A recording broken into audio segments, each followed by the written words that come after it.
And now your first Warn 5 forecast, certified post-accurate by Weather Rate. All right, welcome back, everybody, on this active Tuesday evening here in mid-Michigan. Another round of strong to severe thunderstorms barreling across the state. But here's the good news this time around. Once these storms get out of the picture late this evening, smooth sailing for the rest of the week. But here's what's happening right now. Live look over downtown Saginaw, where we have a passing shower working its way on through. Pretty heavy downpour just coming through in the last few minutes. This storm not severe, but still capable of producing some torrential rain as it moves off toward the east of Saginaw. 78 degrees the current temp. Still feels more like 80 degrees though in Saginaw because it's so much more humid out there tonight. Our dew point behind a passing warm front earlier on today has spiked to 67 degrees, putting us well back into humid territory. But it is breezy too, with a west wind for now at about 16 miles per hour. But the storm of greatest concern right now continues to linger over eastern and central parts of Sanilac County. We have an ongoing severe thunderstorm warning there until 7 o'clock. This for this large storm that's producing some torrential rain anywhere from the Sandusky area on south. Worst of it appears to be right over Peck right now, where the most torrential rain and frequent lightning is. That storm is also capable of producing quarter-size hail and 60-mile-per-hour winds as it moves off toward the east at about 40 miles per hour. So if you're anywhere in eastern or central Sanilac County, just make sure you're staying in your shelter. Ride that storm out until it works itself out of the picture. Other cells of note here kind of bubbling up in and around Bad Axe right now. Some heavy downpours there.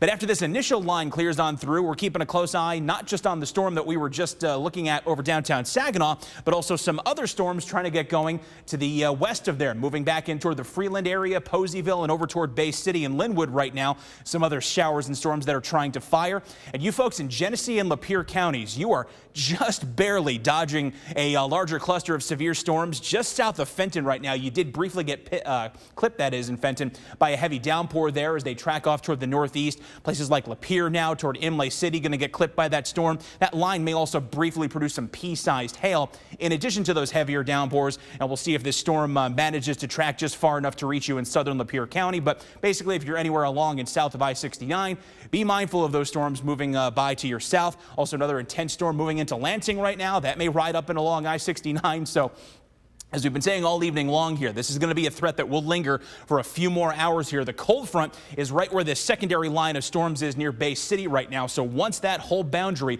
works itself east of the region, that'll take the shower and storm threat out of the picture during the overnight period. And as an added bonus, get us back to more comfortable conditions out there.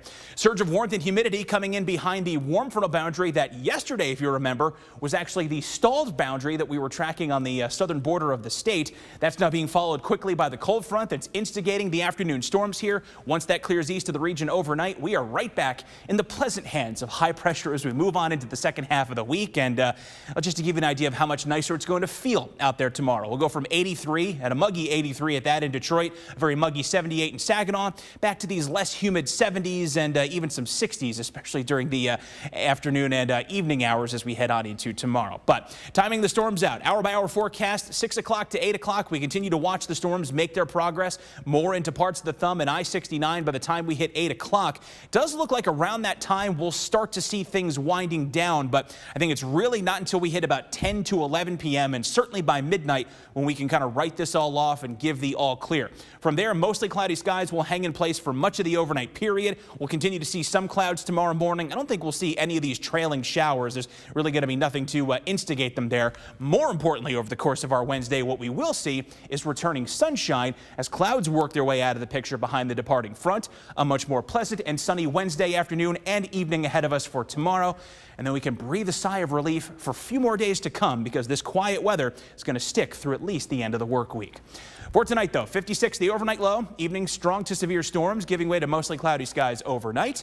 Then your first Warn 5 7-day forecast for your final week of summer. 74 the high tomorrow, decreasing clouds, mostly sunny 78 Thursday.